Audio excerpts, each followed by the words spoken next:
I'm curious, are you dating? Yeah. Hi. Hi. I'm your Skolama Miboga. Okay, Scholar, nice to meet you. Nice to meet you too. Hey, I'm curious, are you dating? Yeah.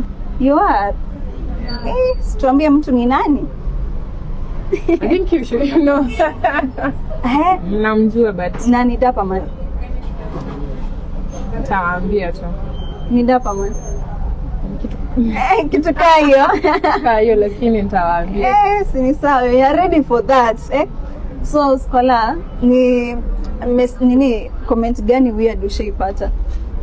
Kuna hizo comments yenye ni frequent sana hiyo ya. Kwa sababu unauza mboga peke yake. Ama ni mboga gani unauza?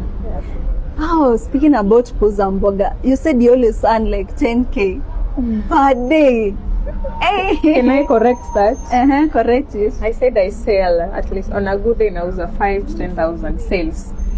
Actually, nilikuwa nataka to clarify, it's not what I earn, it's the sales.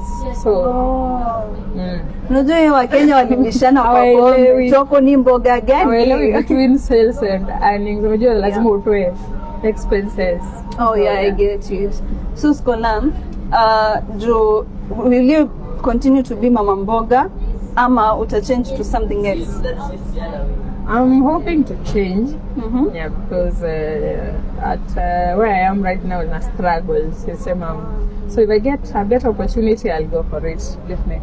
Ufikiri kufungua tuseme like kubwa, wache kwa kibanda ikwe like something big like grocery? Yeah, yeah. I'm also thinking of that. Yeah. Maybe you're in the